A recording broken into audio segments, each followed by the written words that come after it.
Hey guys, my name's Craig from Non-Stop Kids Entertainment. On this week's vlog, we're going to be talking about the top 5 mistakes that people make when they're planning their child's party, and more importantly, how to avoid them.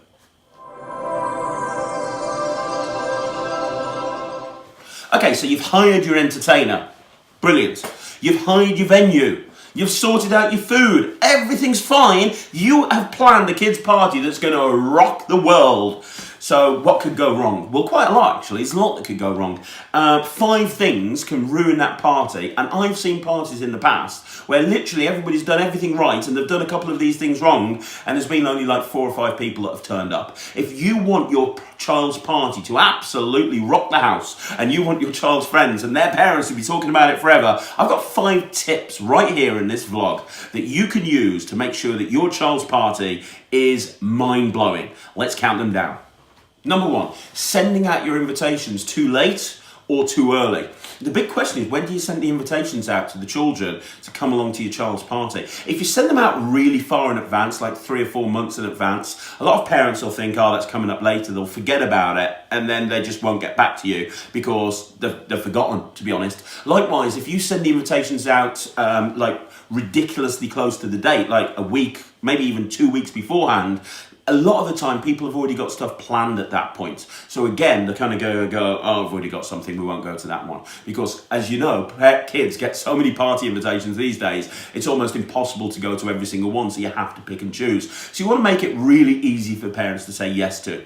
I would typically send the invitations out about 4 weeks beforehand. It's not too far away that it's kind of like thinking, oh my God, that's too far away. But likewise, it gives them enough time to plan it.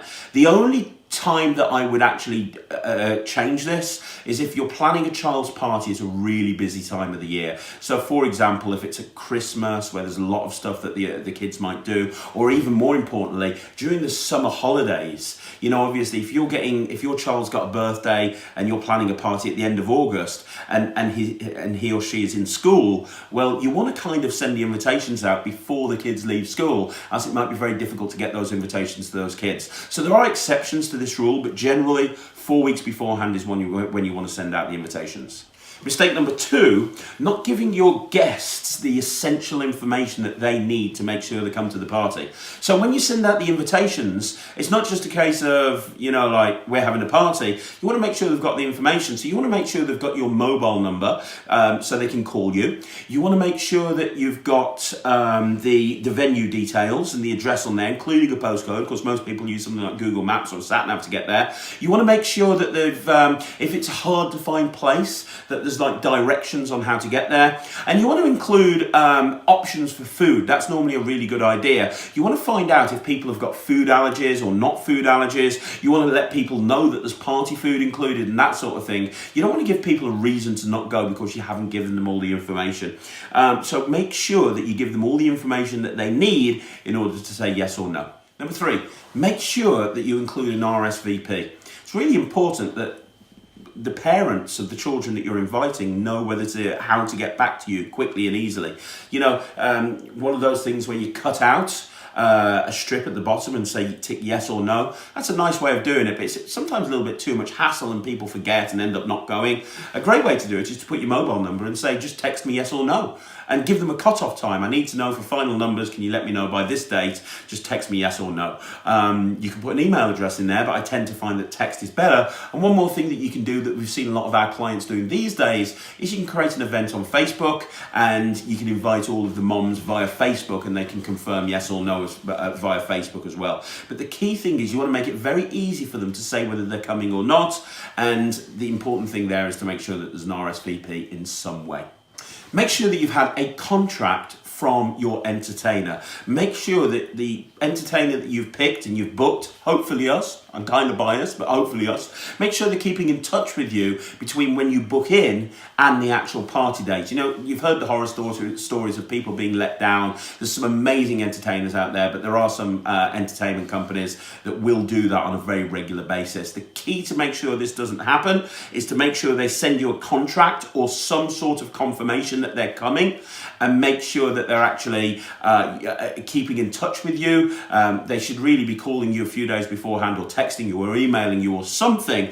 And it might be worth ringing them up and just making sure everything's okay from your end as well. If they're not sending you a contract and you've got no confirmation of this thing, that might raise eyebrows. You don't want to be in a situation where you're in a hall with 30 or 40 kids and you've got nobody there to entertain the kids because the entertainer hasn't turned up. So make sure that you book a company or book an entertainer that sends you the paperwork to say, yes, you booked in. And on that situation as well, make sure that you've paid a deposit. A deposit isn't just there to protect the entertainer, it's there to protect you. The act of paying a deposit says that you're dealing with a professional company, and by paying them that deposit, they're more likely to actually going to be there, and they're going to turn up and they're going to do a great job. Number 5, and this is kind of a really important one, make sure that the entertainer that you've hired has got public liability insurance and PAT certificates. Now, you don't legally need to have this stuff, but a lot of halls and a lot of venues that you book will insist on having this information. And I've had phone calls from people in the past that have booked an entertainer who hasn't got this, and the venue just won't let the entertainer in.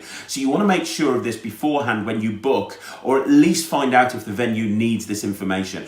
Most entertainers should have this. A PAT certificate stands for Portable Appliance Testing. It means that basically the equipment that they use is certified for use, and you have to update it. I think it's every year, and they get a certificate when that's done.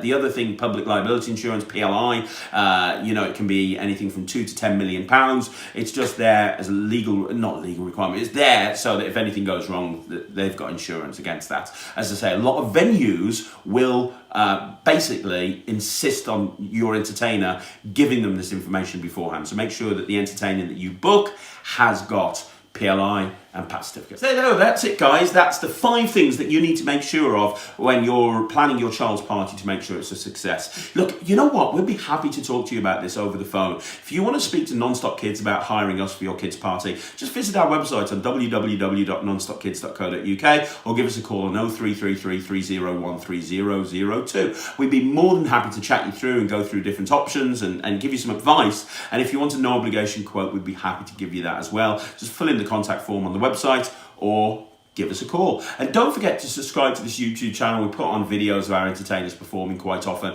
but every single week we put on a vlog, the real truth behind children's parties. You can find it in the playlist. The best way to get access to this is just hit subscribe to the YouTube channel. And I'll see you again next week with another vlog from Non-Stop Kids Entertainment. My name's Craig, and I'll see you next week.